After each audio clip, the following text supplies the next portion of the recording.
आजच आदर्श live news चॅनलला subscribe करा आणि बेल आयकॉन अवश्य दाबा. मेडिकवर हॉस्पिटल्स आज advanced next generation ophthalmology department launch कर रहा है। वो डिपार्टमेंट है जिसमें न कि खाली कैटरेक्ट ऑपरेशंस की सुविधा बट उसके अलावा ग्लोकोमा, स्क्विंट सर्जरीज जो बच्चों में आई स्टेडी हो जाना, वो जन्मजात प्रॉब्लम, कॉन्जेनिटल प्रॉब्लम, काफी सारी ट्रीटमेंट्स को मेडिकल के अलावा सर्जिकल भी ट्रीटमेंट देना जरूरी है। तो ये मेडिकवर हॉस्पिटल्स का कमिटमेंट है कि नेक्स्ट जनरेशन ऑफ्थल्मोलॉजी डिपार्टमेंट विद the expertise of both the doctors available in the department जो प्रोवाइड करेंगे ये सारी ट्रीटमेंट अंडर वन रूफ विद द मल्टी डिसिप्लिनरी अप्रोच। जो अलग अलग स्पेशलिटीज की रिक्वायरमेंट रहती है उसके साथ में दोनों ophthalmologist will work together and deliver the ophthalmology department.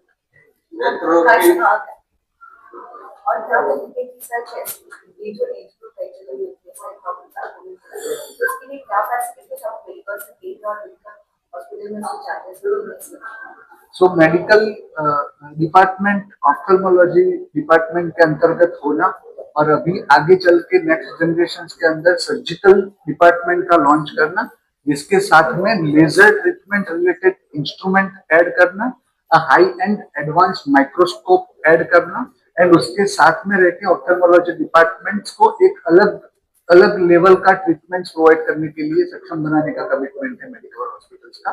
End बच्चों से लेके बड़े तक जिसमें उनकी ट्रीटमेंट्स जो भी कैटरेक्ट रिलेटेड से लेके ग्लोकोमा एंड सारी अदर रिलेटेड ट्रीटमेंट्स देना इस डिपार्टमेंट का मेन रहेगा।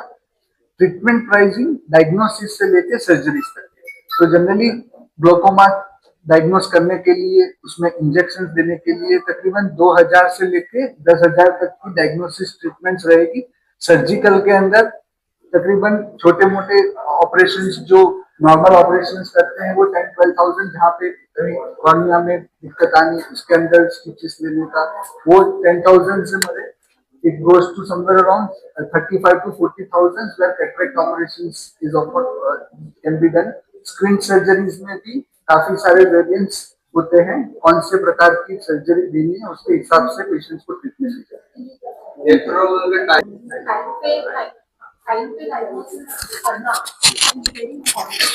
हे सांगत होते की डायग्नोसिस जे डोळ्याची बिमारी जी आहे ते वेळेत निदान करणं फार गरजेचं आहे। लहान मुलांपासून मी आताच तुम्हाला सांगितलं की लहान मुलांचा पडदा रेटिना स्टिम्युलेट करणं फार गरजेचं असतं। जर त्यांचा रेटिना वेळेत स्टिम्युलेट झाला नाही कुठल्याही कारणाने, भले त्याला मार लागला असेल, डोळा तेढा झाला असेल किंवा त्याच्यात मोतीबिंदू असेल, लहान असेल, कधी कधी वरची जी आपली आयलिड असते ती पण खाली पडलेली असते, त्याला आपण टोसिस म्हणतो, त्याच्यामुळे पण लाईट एंटर होत नाही त्या प्युपलमध्ये आणि तो रेटिनाला स्टिम्युलेट होत नाही। असे सगळे कंडिशन्स वेळेत डायग्नोज करणं गरजेचं आहे टू प्रिव्हेंट अम्ब्लायोपिया और lazy I in small children. तर ते वेळेत करणं गरजेचं आहे। दुसरी गोष्ट सफेद मोतिया, जो नॉर्मल मोतियाबिंद असतो काही 10 वर्ष पण लागतात काही डेव्हलप व्हायला, म्हणजे वाढायला, पण काही जे असतात खूप फास्ट वाढतात, स्पेशली इंजुरी रिलेटेड, कोणाला मार लागला असेल त्याला ट्रॉमॅटिक कॅटरॅक्ट म्हणतो, ते काढणं गरजेचं आहे ना तर पुढे जाऊन प्रेशर वाढू शकतं त्या डोळ्याचं।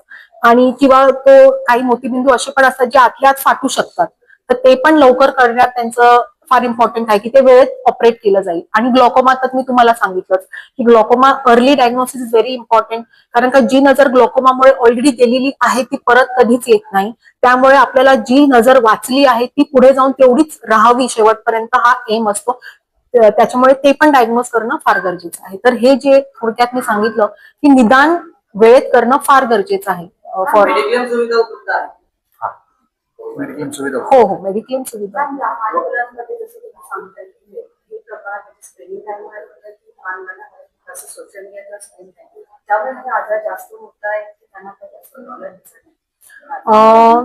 स्क्रीन टाइम तर वाढलेलाच आहे लहान मुलांचा, कारण का सगळा अभ्यासक्रम हा मोबाईलवर येतोय, त्यामुळे स्क्रीन टाइम मुलांचा वाढलेला आहे। त्याच्यामुळे दोन गोष्टी होतात, एक तर मुलांचा नंबर वाढलेला आहे, दुसरी गोष्ट मुलांना ड्राय आईज होत आहेत, तिसरी गोष्ट मुलं बाहेर प्रवृत्त होत नाहीयेत खेळायला, त्यांना ऍडिक्वेट अमाऊंट ऑफ व्हिटॅमिन डी मिळत नाहीये, त्यांची ओव्हरऑल ग्रोथ होत नाहीये।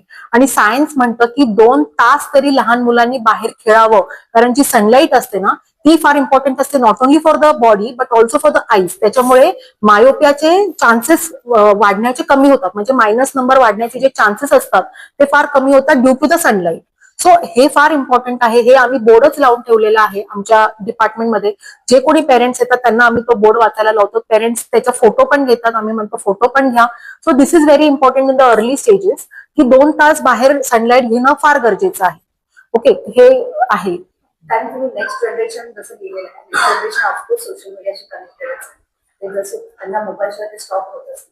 त्यामुळे इम्पॉर्टंट Correct. पॅरेंट्सला काय मेसेज द्याल तुम्ही वेळ मला पेरेंट्सला हाच एक मेसेज द्यावा इच्छितो, की अभ्यासक्रम आहे ठीक आहे, पण तुम्ही नियंत्रण ठेवा मुलांवर. लहान मुलांना मोबाईल बरोबर एकटं सोडू नका. जे काय त्यांचा मोबाईलचा अभ्यासक्रम आहे तुम्ही त्याच्यावर नियंत्रण ठेवा आणि वेळेमध्ये तो मोबाईल त्यांच्याकडून काढून घ्या. त्याचं डिस्टन्स पण तुम्ही थोडंसं दूर ठेवा, थोडंसं आय लेवलच्या खाली ठेवा. कारण का जर आपण वर बघितलं ना तर आपले डोळे उघडे राहतात आणि वर बघितल्यामुळे ते ड्राय आईज वाढतात. त्यामुळे लॅपटॉप किंवा स्क्रीन नेहमी थोडीशी आय लेवलच्या खाली ठेवावी, सो दॅट आपले डोळे असे प्रवृत्त खाली होतात आणि ड्राय आईजचं प्रमाण कमी होतं. प्लस ब्लिंकिंग त्यांना नियमित सांगायला पाहिजे की वेळोवेळी तुम्ही ब्लिंक करा. आपण एकदा बघत राहतो डिजिटल स्क्रीन तर आपण ब्लिंक करायला विसरतो. त्याच्यामुळे पण ड्राय आईज होतात. तर वेळोवेळी ब्लिंक करणे, वेळोवेळी उठून जाणे, 20-20-20 रूल फॉलो करणे आणि नियंत्रित त्यांना अभ्यासक्रम आपल्या सुपरविजन खालीच त्यांना देणे, हे सांगू इच्छिते पेरेंट्स. ऑफ्थेल्मोलॉजी ट्रीटमेंट्स इंश्योरेंस में उपलब्ध होती है. गवर्नमेंट में सेंट्रल गवर्नमेंट कर्मचारियों जो उनको ट्रीटमेंट्स दी जा सकती है, गवर्नमेंट के रेट के हिसाब से मेडिकवर हॉस्पिटल चार्ज करता है और उनको रियम्बर्समेंट्स में मिल सकता है. MPKY में भी ट्रीटमेंट्स उपलब्ध होती है, तो उनमें भी लोग जो CGHS रेट्स के ऊपर जो ट्रीटमेंट्स लेना चाहते हैं वो भी मेडिकवर हॉस्पिटल्स में, तो सभी वर्गों के लिए ये ट्रीटमेंट्स उपलब्ध की जाती है. एंड अभी बच्चों से रिलेटेड सब कुछ कवर हो गया है, तो मैं बड़ों की बात करूंगी. यहाँ पे हम लोगों को 2 चीज बहुत इम्पोर्टेंट है. एक तो anyone who is +40 should get a eye checkup done once in a year. ये जस्ट ऐसे ही नहीं कि क्योंकि आपका कॉर्पोरेट ऑफिस आपको भेज रहा है इसीलिए. इट्स बिकॉज 40 के बाद इतनी सारी आई रिलेटेड डिजीजेस हैं which can happen and which can go asymptomatic. Patient को पता भी नहीं चलेगा उनको ये प्रॉब्लम है. एज आई सेड, मेरे पास 30-32 ईयर्स के पेशेंट आते हैं जो कि डायबिटिक रेटिनोपैथी होती है. उनको पर्दे में ब्लीडिंग हो रही है, पर्दा खिंच रहा है, and they didn't even know that they have diabetes. So this is the importance of eye checkup, diabetic retinopathy checkup. Squints जैसे वो भी मेनली बच्चों में ही होता है, लेकिन स्क्विंट रिलेटेड पेशेंट को स्क्विंटिंग हो रही है, उसका रीजन एम्ब्लायोपिया होता है, उसको पैचिंग ट्रीटमेंट देके उसका सर्जिकल ट्रीटमेंट करके ऑब्वियसली बहुत इंपॉर्टेंट है टाइम पे करना. And then you said that ki regarding surgeries, so surgeries right from cataract surgeries, as we mentioned, we have phacoemulsification where we are providing the latest sutureless and stitchless surgeries.